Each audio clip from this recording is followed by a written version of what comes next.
Yeah, I think we can start in like 1 or 2 minutes. You can start. Yeah. Yeah, 2 minutes, whenever you're the conductor. Yeah. Yeah, or maybe we can just start. I mean, we are just talking about logistics mostly, I think, at the beginning. So, Yes. so thank you very much for joining. I think we are all really Pleasure, Marco. your first guest from Africa, actually, but really interesting continent with a lot of things happening. So I think, yeah, today we are really like talking about the opportunities in Africa in terms of AI ecosystem, and you have so much experience, both being an entrepreneur but also being a really, yeah, successful researcher. There's a lot of experience there as well, and yeah, and I mean, what I can say about the event, you know, who's organizing it. So it's like organized by the German Chinese AI Association, which is like a cross-cultural association for exchange and networking in the field of AI. So, and actually, it's not just Germans; people from many different countries working in AI or technology industry. In academia, in companies. We also have students, and we are organizing events, yeah, in Germany and China mostly, and then also webinars such as this one. And then the other party that's organizing this webinar today is China Tech Blog, which is a technology blog on China, like made by practitioners working in the industry. And yeah, mostly alumni from Schwarzman School, also Tsinghua University and London Business School, but I think all like also open to other people to write articles. And so far, over 40 articles, like in-depth articles on China tech, have been published, and interviews with some really famous people, like the former CEO of Volkswagen, who established Volkswagen China.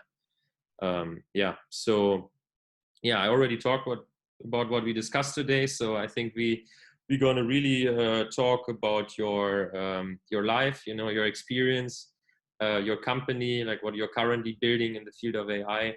Then looking more into Africa, like how is the AI ecosystem there?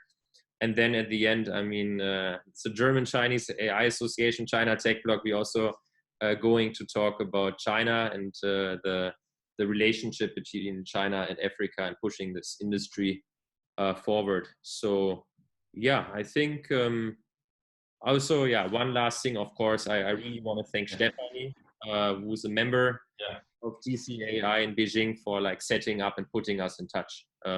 So thanks so much, Stephanie, for that, for making this event possible. Yeah, so I think we'll start maybe like with a like brief introduction of yourself, like your journey. Yeah. Yeah.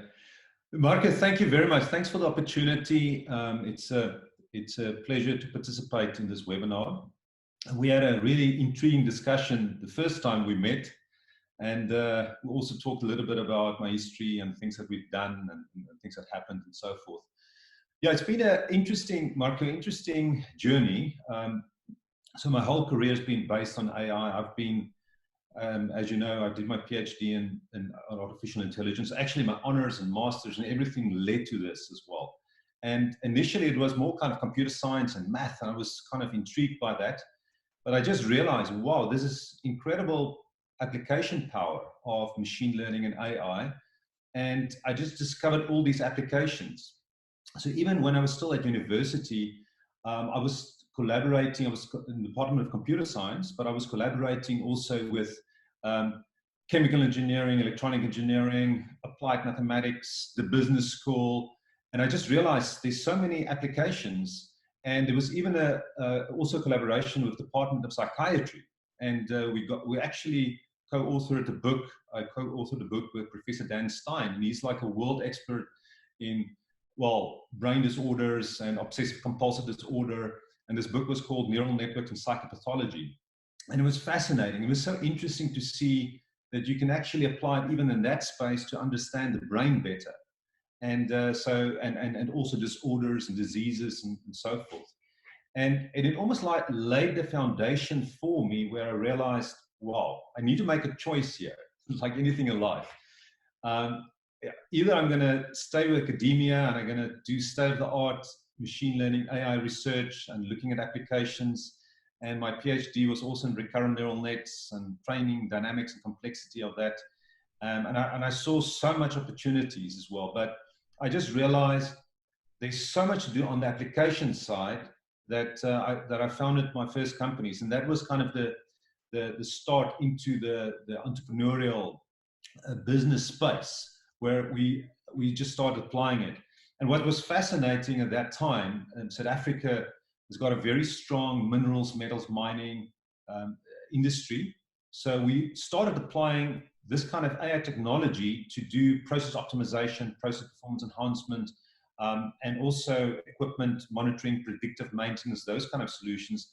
And from there, we actually built out and grew that company, Ceasing Systems, to like a worldwide company that's providing these kind of solutions. And it was like an AI layer that we put on top of the SCADA, or the distributed control systems layer, of all these plants, all these industrial minerals, metals, mining plants. And we did the same also in the manufacturing industry. So we ended up providing solutions around the globe and setting up a distribution and partnership network around the globe on all the continents. And that was an incredible learning experience, just to see how we can use the technology and apply it and make a difference. And I remember spending significant time in Europe and US and Australia, and I was also in Beijing. I told you, I showed you that photo where it was way back, it was 2010. It was just before I sold the company to General Electric. But we met up with the GE folks in Beijing, and we had people in Shanghai as well connecting with us as well. And I remember that was such an interesting time, because I was just sharing all these AI use cases and experience across multiple industries. So it's not only the minerals, metals, mining industry, but it was also manufacturing and water, wastewater, utilities. And obviously we've applied this also in financial services sector and other sectors as well. And there was such an eagerness to learn, and that's what I remember that so distinctly from the Chinese people there. It was fascinating to see that. But anyway, wonderful experience there. At that time, we were also the first AI company on the African continent that sold an AI company to a multinational. That was in 2011. So we had an OEM agreement in 2009. And at that time, obviously sold the company to General Electric, and had time to obviously, well, I had to work at GE because the shareholder transaction deal was 2 years, the retention bonus is 3 years, and I stayed with GE for about 4.5 years, up to 2015. But I'm an entrepreneur, so I said I need to apply these kind of technology in so many other areas, and so much to do. And it's also, I think, we also, the whole system, ecosystem also changed dramatically from being proprietary software. Everything that we wrote in C-Sense was from scratch. So I appointed my first students and those kind of people in my first company. We were all computer scientists, electronic engineers, chemical engineers, and so forth. And we were applying, we were writing these kind of software from scratch. In the 2010s, this decade that just passed, I think things changed dramatically with open source. And you do have now this mix of open source, proprietary software, and then obviously commercial APIs. So we like to talk about the API economy. So it's plug and play. So the skills that you need to have now is more a really good understanding of that AI toolbox, or the smart technology toolbox, and see how you can mix and match. How can you work with these Lego? It's like Lego blocks. How can you use the APIs in different ways to provide the best possible solutions? And how can you complement other softwares and systems as well as part of that? And it's also kind of a decade where, well, last 2 decades, we've seen these kind of scalable platform businesses.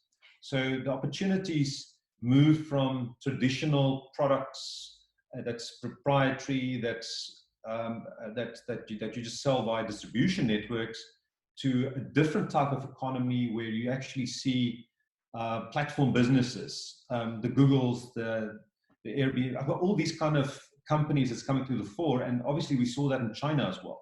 So with Alibaba, Tencent, and Naspers' initial investment in Tencent turned out to be a fantastic investment as well. That was a little bit of a South Africa-China collaboration as well, a little bit of a big success story just in terms of investment.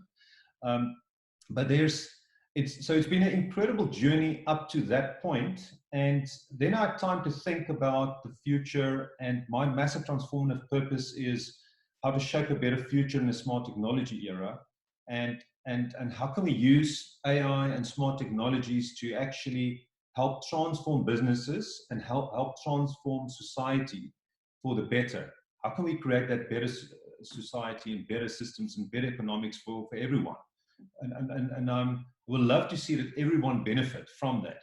So I founded the Machine Intelligence Institute of Africa, which is a non-profit organization, and that was to help build the AI ecosystem, a community here in Africa. And since that time, that was 2015-16, it was also an incredible time to just start building it. I got inspired by some of the people in the World Economic Forum that wanted to plow back in Africa, and I felt the same. I had opportunities to go to Silicon Valley, but I decided I want to stay here in Africa. I want to make a difference here. I want to plow back. I want to help build this AI ecosystem. There's incredible opportunities here. We've been through a successful exercise with CSIN systems. Can we do the same kind of thing?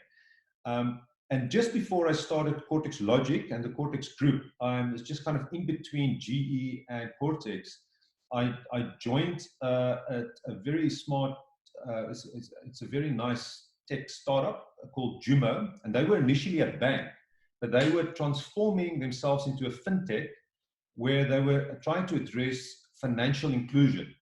And they created this mobile money marketplace for the emerging markets, and they're also now in Asia, where they're trying to do things. And there's many more examples of these kind of companies as well. But that presented an incredible learning opportunity for me as well, because it allowed me to interact with the telecoms players on the African continent, like Tigo, Airtel, MTN, Safaricom, which is part of Vodafone, and so forth, and allowed us to actually build models with telecoms data like call direct records and also the wallet behaviors, so that you can provide digital financial solutions where you actually help people that's not included, and you provide capital, loans, microloans, insurance products through that channel. And initially it wasn't even smartphones. We obviously in Africa feature phones. You use feature phones and you provide those services through those channels. So that is part of that. So that was incredible experience working at scale in the financial kind of services market and kind of doing some breakthrough things on that front as well. But then I founded Cortex because I'm an entrepreneur. I want to do things. I want to also help control the solutions and applications that I'm getting involved in. And that was also part of the potential issue as well, because there's so many things to tackle. And my advice always to various companies is you got to focus. If you want to be world-class in a certain area, you got to focus. And we learned that lesson with C-Sense, and we had to make difficult choices because we also had a number of divisions in the company. But we've decided we're going to focus on minerals, metals, mining. We're going to focus on the industrial manufacturing space. And that turned out to be an excellent choice. Right now in Africa, and I know we're going to talk about the Africa AI industry and ecosystem as well, but just leading into Cortex as well. So I think the opportunities in Africa, and we obviously want to create the successes here, similar to C-Sense, and then from here roll out things that work very well, especially scalable platform businesses. But I think the opportunities here still in financial services, there's incredible opportunities, there's incredible innovation. We will talk more about that later, especially in Kenya, in terms of what's being done there. But apart from that, I think healthcare is hugely important. Education is another one. And I would say agriculture is huge. Incredible opportunities to use smart tech to make an impact and difference. So obviously we can't do everything. And and I know we're going to get to some of these kind of questions around things that I'm doing right now. But I can just quickly just say that I think we've identified a number of incredible opportunities in healthcare. And specifically what we're focusing on right now is health wellness, providing a digital wellness program or platform that is providing personalized services to customers at scale. So we do this first year in South Africa, but we are looking at rolling that out. Another adjacent opportunity that we've just parked, but that we've invested in quite a bit, is around genomics and sequencing of the African genome. We've got 1.3 billion people here on the African continent, and there's about 130 million people outside Africa, of people of African descent. There's an incredible opportunity to provide precision medicine solutions around that as well.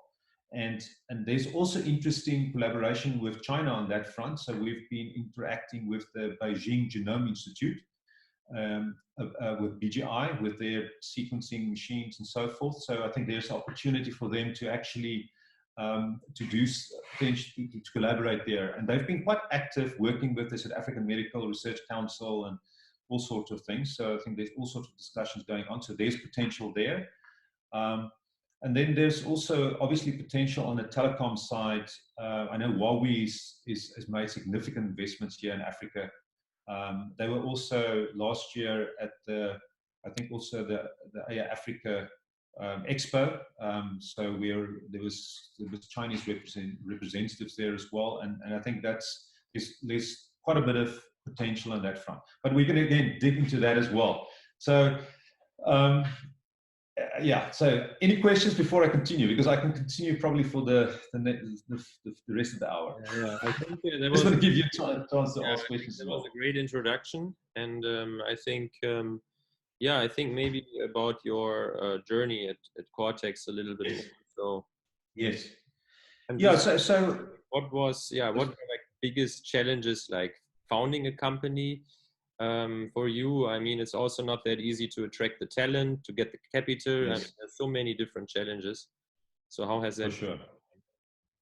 Yeah, for sure. And I think I see similarities also with C-Sense. And I think with C-Sense, it was kind of interesting because I immediately attracted the top talent, some of my top students, and they were computer scientists, electronic engineers. There were some process engineers that we got involved, and we grew the company quickly from there. The advantage with CORTEX, if I just draw some parallels, is that I do have quite a bit of a network that I've built up over the years across the globe. So I've got people in India that I'm working with that's been fantastic. People with some of the initiatives that I've been doing the last few years. But here in Africa, we immediately attracted some of my old C-Sense and GE talent. And even I built up a team even at Jumo, where we built up a data intelligence organization to deal with the telecoms data and building this mobile money marketplace. I did the same thing there, but I attracted some of that talent, obviously in the CORTEX team. And the MIIA network has also been fantastic in terms of that. But it's not only the MIIA. I think when we talk about the AI Africa ecosystem, there's been fantastic success stories elsewhere in Africa as well. So I'll talk about data science in Nigeria, what's happening in Kenya. One of the directors of MIIA, the Machine Intelligence Institute of Africa, is based in Nairobi, Kenya. And we've been talking about, I was there last year, we had an Asia-Africa corridor that we started there with people in Singapore and on the African continent as well, trying to get that corridor going as well. And so there's many, many things happening on that front. But I think, as you rightly say, to attract talent is absolutely key. And we are fortunate to have a really talented team of data scientists, data engineers, AI machine learning experts right now that allows us to do all these fantastic stuff. There's people that's knowledgeable about the AI toolbox and how to use the different components, how to write our own proprietary stuff, how to combine the proprietary with the open source, with other commercial APIs, because we're interested in building best of breed solutions. and it's moving so quickly. I think development, I know China has been incredible also in terms of innovation on the AI front. And you obviously see that with the US-based tech giants as well.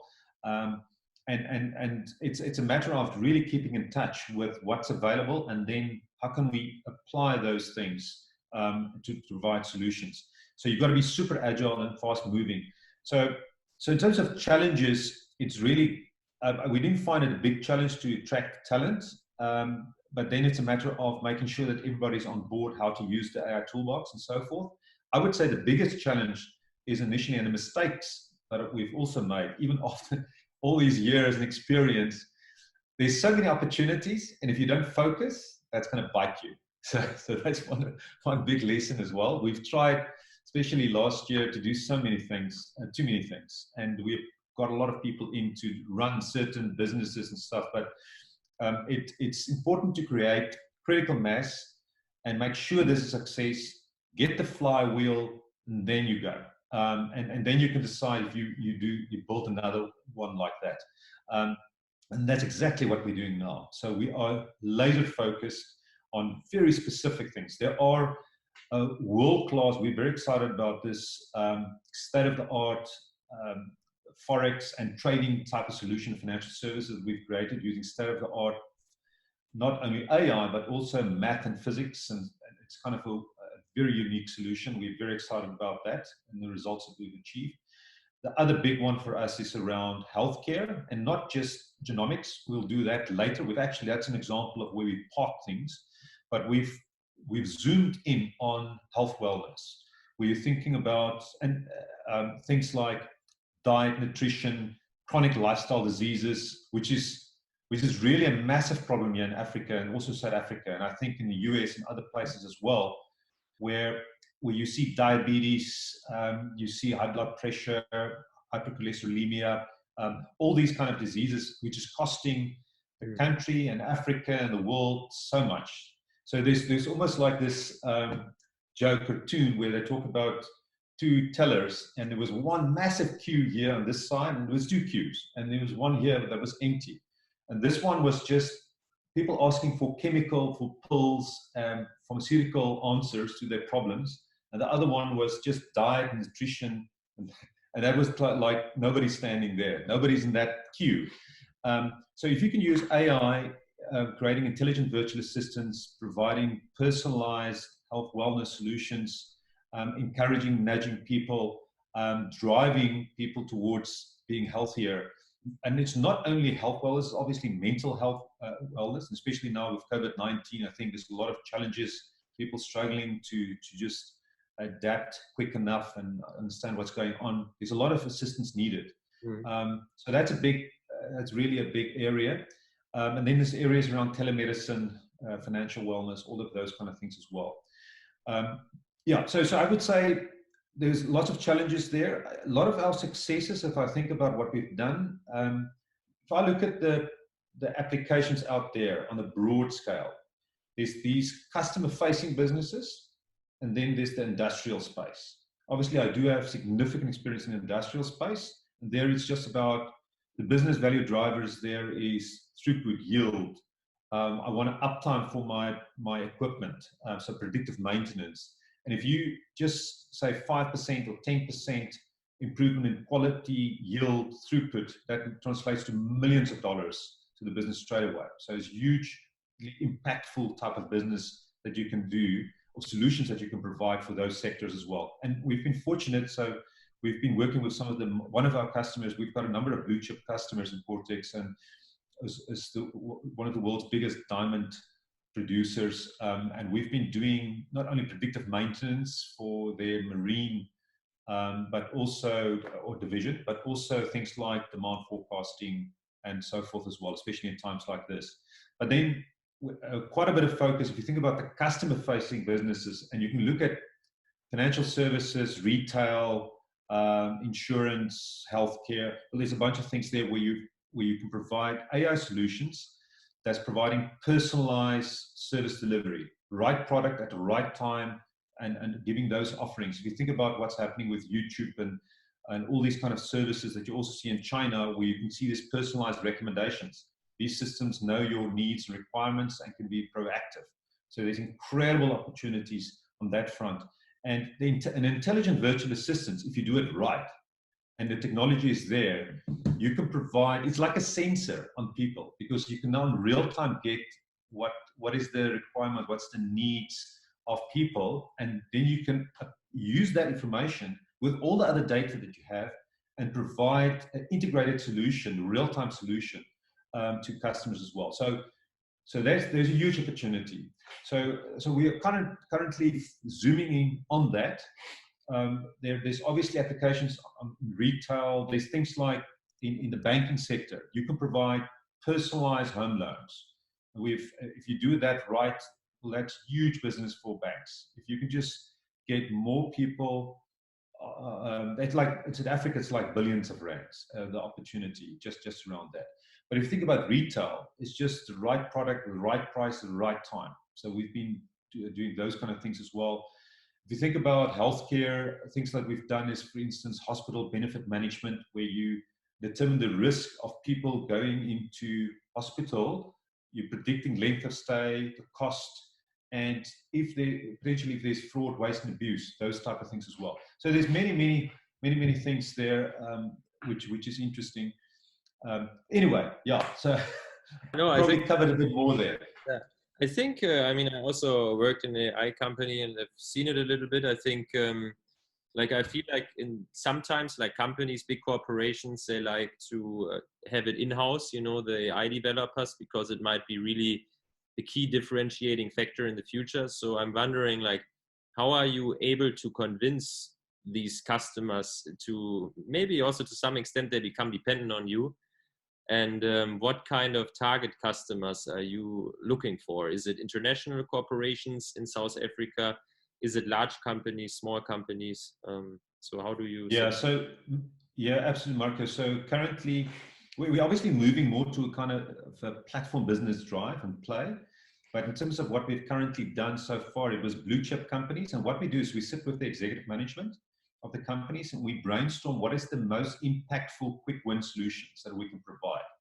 And a lot of these companies, blue chip companies, do have, as you rightly say, AI capacity and so forth, but they can't do everything. But we also bring significant experience in terms of how to do these kind of things very quickly in an agile way. So we try to complement. We don't try to force our product in there. We're looking at what they have and then we complement. That was kind of our approach all the time. And we anyway live in the API economy. It's plug and play. So they will have systems. They will have commercial systems. They will have all sorts of things. They will have people that's using open source, etc. And it's how to almost like fill the gap with them and provide solutions. So for us, it's obviously important to provide impactful solutions where there's potential also, which is scalable for us as well. So obviously thinking it from a business side of, well, you just, what we don't want to do is just sell hours. So you got to be careful in what you select, what you do and what you shouldn't do. And we've made some mistakes there as well, because you maybe from a strategic point of view, you come in there, you do various things, but you're not necessarily doing something that's truly going to be scalable. So you got to be always on your feet, think about what are the things that you are very good at, world class at, and how can you scale with that? And I think that's probably what we've done as well. So and that's why this end-to-end platform type of plays where we control more of the solution, but we still work with these enterprises to plug it in, make it work, is probably the way for us to go, because it's easier business and we see the scalability potential there as well. Yeah. Very interesting. Yeah, I think thank you very much. I think, we don't have too much time for each section. I think we would head over now a little bit on the African AI industry and ecosystem. I mean, how would you like generally describe the ecosystem there also, if you compare it to Europe, US, China maybe, and also like what's the role of academia, companies, government, startups, like who's kind of driving this ecosystem? Yeah. Yeah, I think Marco, there's multiple players. It's been fascinating to just watch this movie the last 3-4 years, because when I founded MIIA, the Machine Intelligence Institute of Africa, there was almost like nothing. And I remember there was not a lot of AI conferences. There was even uh, people thought that I was kind of into just arranging conferences and stuff like that, but that was not. We were just trying to help build this ecosystem. And at that same time, Data Science Nigeria, with Bayo Andankanbi, he's actually the Chief Transformation Officer of MTN in Nigeria. And he's been an incredible example of what can be done in a country like Nigeria. And so he helped to build up Data Science Nigeria as well. And that also happened during that time. So basically, if I have to describe and compare it, what I've seen over the last few years is an incredible drive and hunger to learn as much as possible and build capacity. And because there's a realization that AI is set to fuel new economic growth, and it's going to be absolutely critical for the long-term economic impact of, if you think about just Africa, the growth of Africa and what we need here, we have to invest in talent here as well. If you compare it to Europe and China and the Americas or North America, it is obviously super far behind. But there are pockets of excellence. And even what I've created with Seasoned Systems as the first AI company on the African continent sold to a multinational is kind of a proof point to show that we can build world-class technology and solutions here that can make a difference.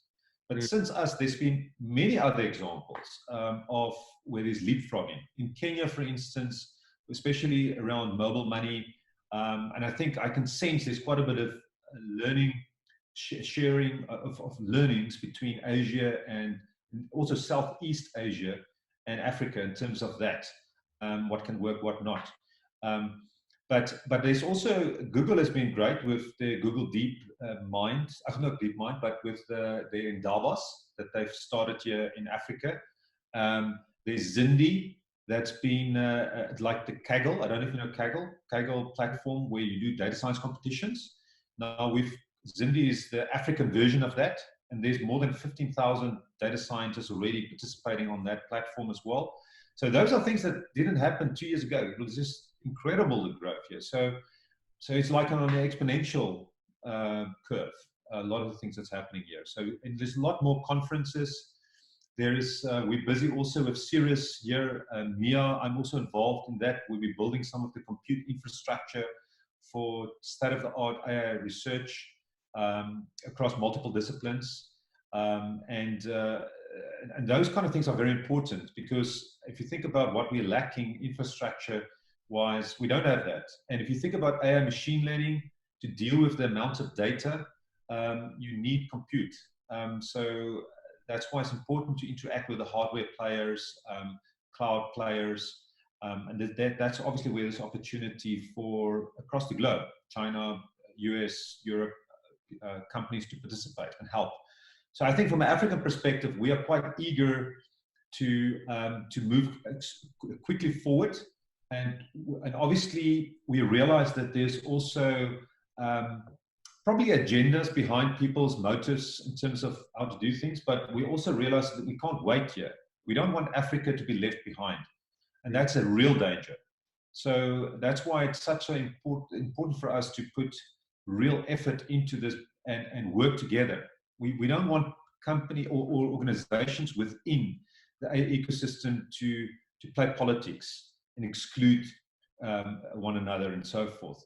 We've been, for instance, also interacting with the ITU, also the AI for Good Global Summit. I presented there on smart cities. I was the first AI representative 2 years ago, 2018.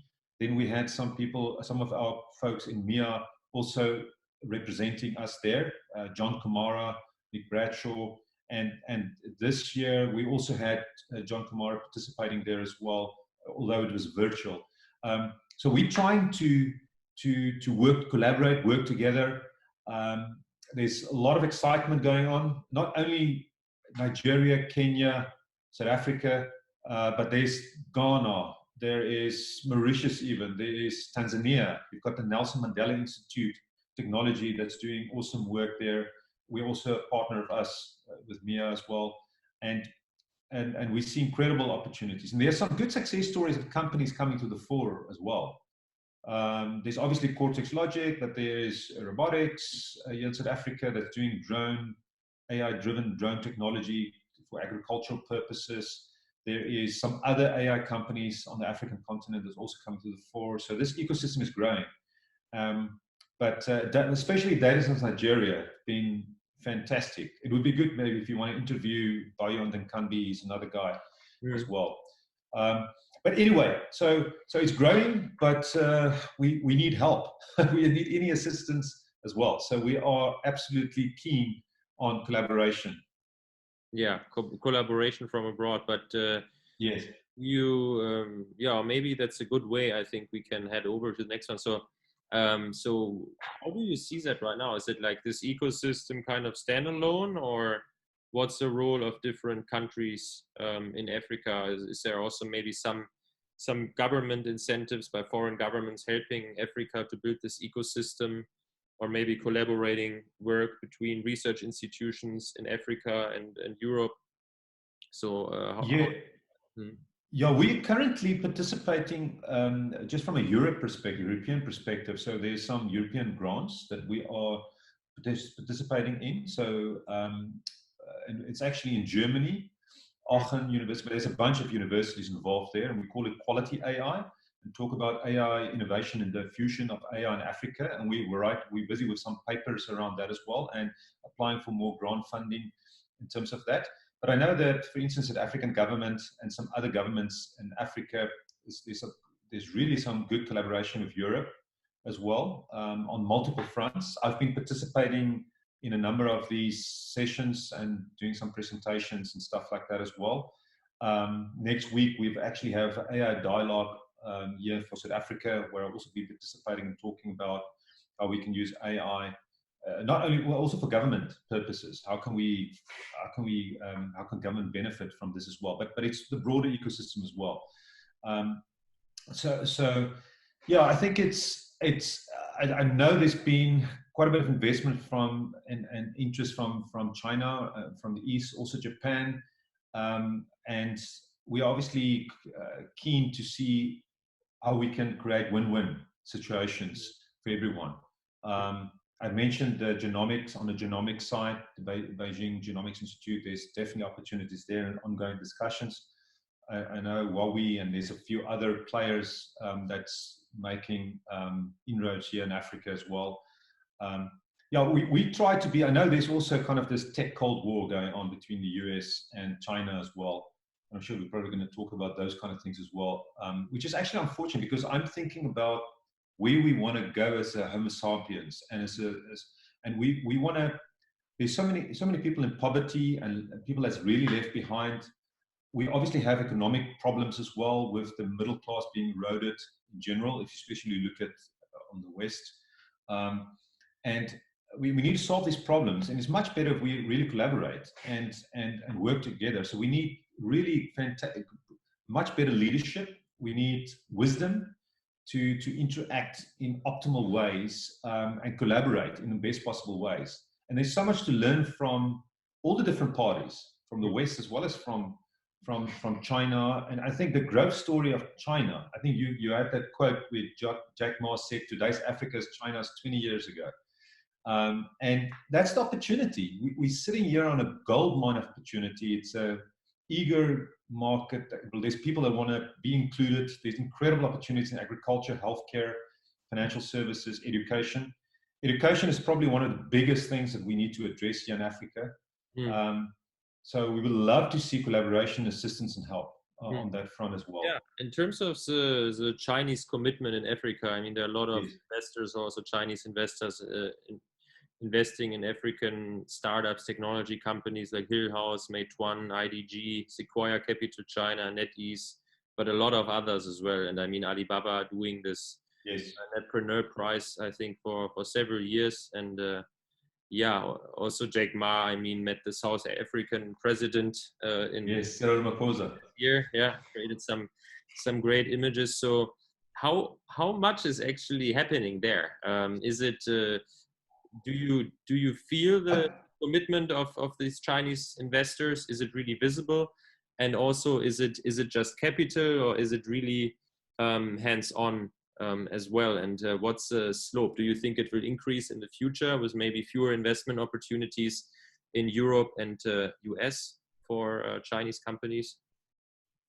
I think there's great opportunity there to create win-win solutions with China in the future as well, but it's obviously a very delicate. So I think it's early days. I haven't seen significant, obviously in the past, there's been in Africa in general, especially on the commodities front, because of obviously Africa is mineral rich as well, like Australia and so forth. So there has been collaboration on that front as well. There's obviously some collaboration infrastructure front, but there's clearly, especially with China's expertise in AI and so forth, in providing these kind of AI-driven solutions with smart tech and so forth to make a difference on the African continent there as well. And I know there's been some successes and so forth, but I haven't seen major, I think it's very early days, Marco, still, in terms of smart tech type of investment. Clearly, in terms of other things, like I've just mentioned, infrastructure and commodities, there's been all sorts of collaboration. But I think I just see the potential of collaboration, especially on the smart tech front, to make a difference there. But there's obviously, I think the big fear, and well, is obviously the thing around digital surveillance, for me also digital dictatorship is something that I'm concerned about. But if we use technology wisely for the good of people, I think there's incredible opportunity where this smart technology can make incredible difference. So it's about using technology in a smart way. We don't want to create lethal autonomous weapons, for instance. It's so easy. I think we're also on a precipice in a certain sense as a Homo sapiens, as a global community, where we need really wisdom and incredible leadership to make sure that we steer away from all the massive dangers. And I would love to see how we can collaborate. We obviously need all the stakeholders, and we need proper leadership to help guide us through this. So I'm actually writing a book, just my little contribution on human-centric, actually it's called Transformative Human-Centric Artificial Intelligence, and how to shape a better future in a smart technology era. And I'm actually sketching out some of the potential outcomes in the 21st century around this type of technology. And I think there's opportunity to re-engineer society and economies. And I like one guy from China a lot, Dr. Kai-Fu Lee. I think he's maybe originally from Taiwan, if I'm not mistaken, but he's from Sino-African Ventures. He's got a book out, AI Superpowers. And he has spent quite a bit of time in Silicon Valley as well, where I think at Google and Apple and so forth, and he was trying to build Google also in China, but he's super focused on Chinese startups right now with Sino-African Ventures. But he's got a very nice, I like his perspective as well, where he's talking more about, we know there's a danger around jobs or tasks within jobs as being automated and so forth. But if we re-engineer society where we start valuing compassion or human-centric services a lot more, then there's the opportunity to create that better future. Because clearly AI and machine learning is coming for us with assisted, augmented, autonomous intelligence, self-driving car, drones, there's going to be all of that. So, but we got to be clever. We shouldn't let the technology dictate to us. Let's use the technology to help us create that better future. Yeah, if you look at China, I mean, if you look at the biggest AI companies, SenseTime, Face++, Hikvision, I mean, yes, most of their business actually with surveillance, at least currently, because it's a relatively low-hanging fruit. The government can actively kind of promote the industry.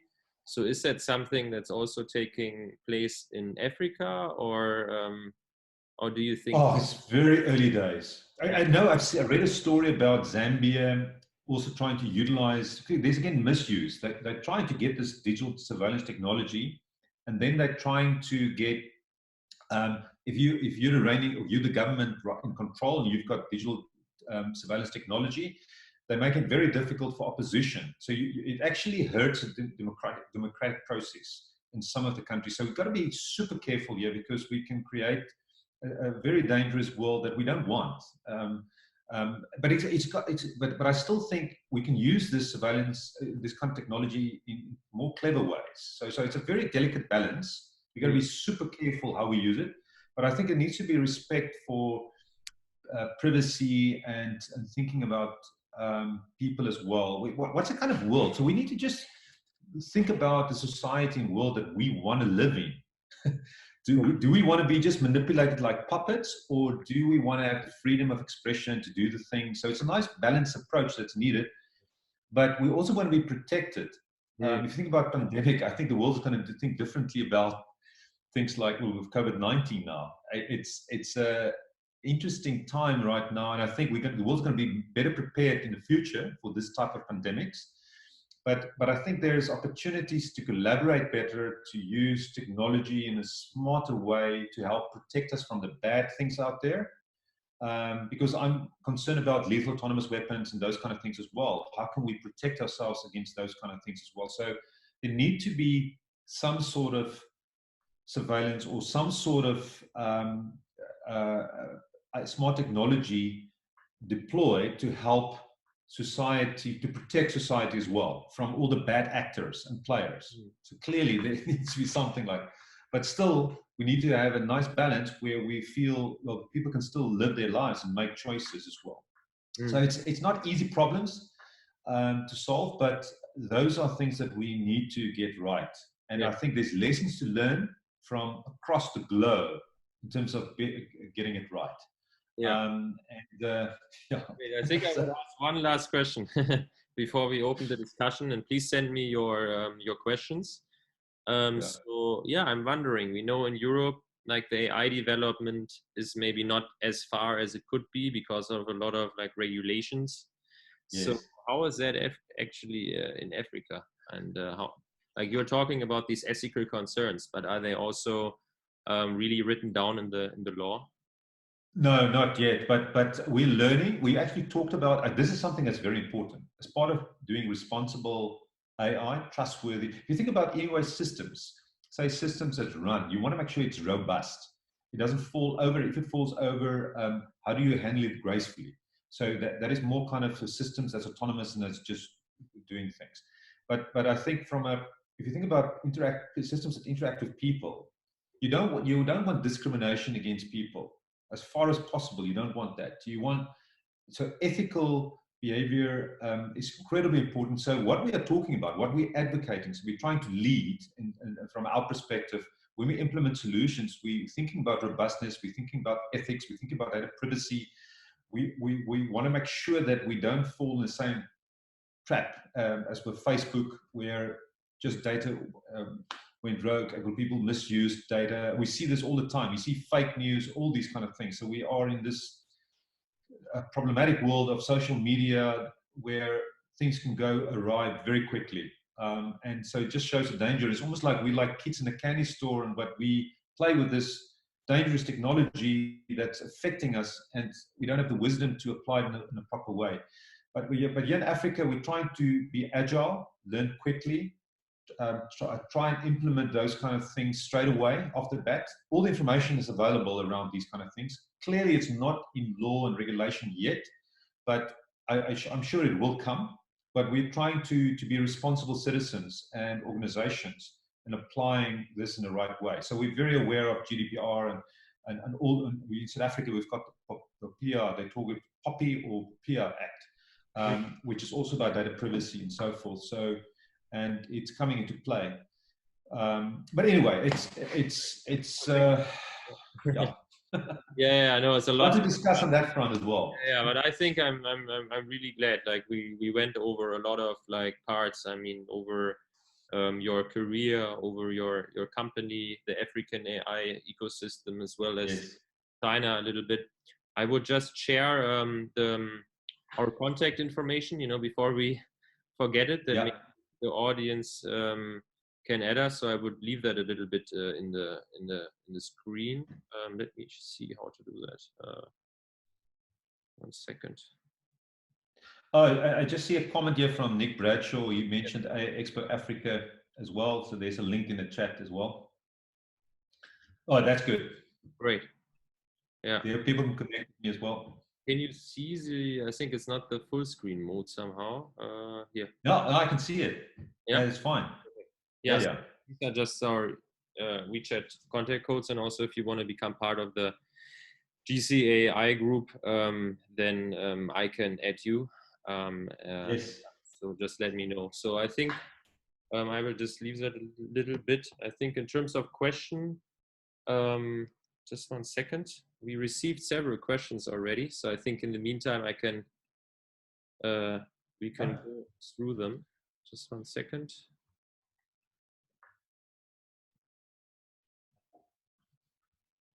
Not so easy right now.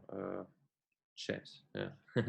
Yeah, so one question is, so from a guest who does a PhD in AI, so he's interested in, yeah, basically your change from academia to business. So what have you learned? I mean, must have been really different work.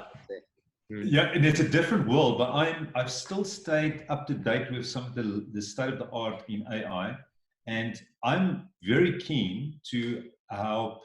Even though we sit here, that's why I founded the Machine Intelligence Institute of Africa. It's not only to build the AI community in Africa, but also to do some state of the art research in AI and so forth. So obviously, my focus is creating these scalable AI solutions using state of the art AI. But I still, in my heart, I'm super passionate about knowledge and understanding the brain, understanding how we can create smarter systems that we can use for our benefit. I always want to frame things.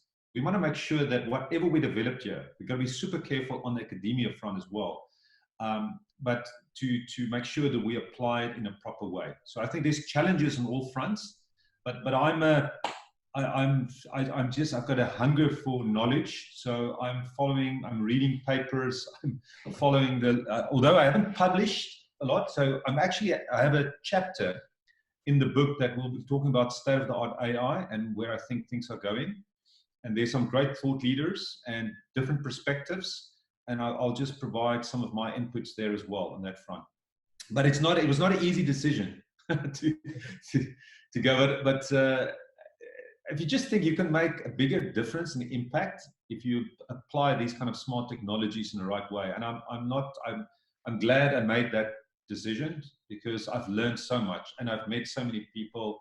I know the academic career, you also meet a lot of people. I've been all across the globe on presenting AI papers on conferences and so forth. But it was like the winter period. Now you've got so many people now participating. The field has grown like exponentially. So it's also not easy to follow all the latest stuff. But I've got a filter around these kind of things, so I know what should work, what is more impactful than other things. So I do have this kind of application filter that I'm always thinking about. Yeah. But anyways, interesting question. Interesting. Yeah. And also, I think one question is in academia, there has been a lot of concern about safety hazards in the decision-making process of these deep neural nets. So how much do you think that really is a problem? Yeah. No, it's a huge problem. So just to give you an idea, even in the 2000s, when we've deployed all these AI solutions at industrial plants and so forth, we always made sure it's super robust. And we also extract knowledge from, for instance, the neural nets, machine learning, with sensitivity analysis, cause analysis, all sorts of different ways, even multiple techniques, rules-based systems that you extract knowledge like rule induction, as well as machine learning systems. We tried to understand some of the decisions being made. What is the important variables that's contributing to the difference between, say, class A and B, or good and bad behavior, or anomalous behavior versus ideal behavior. And that was always part of our solutions.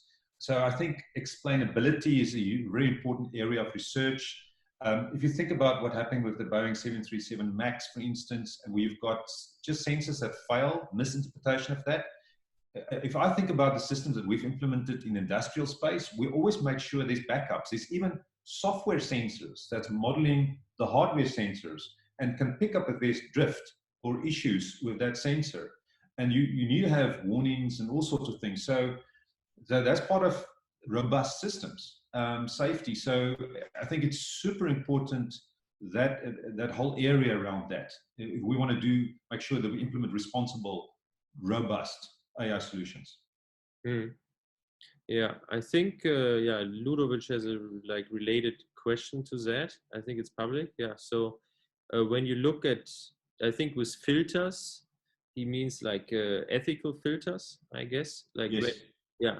So how do you filter out what's good or not a good? Oh man, that's difficult because a lot of this, Marco, a lot of the systems that you train on, that's where the bias can come in so quickly. So you've got to make sure that from the start, you've got to look at your data as well, especially with this data-driven machine learning-based systems, where it's so easy to train systems and build systems that can potentially be discriminative. Could potentially be, or at least have super bias built in.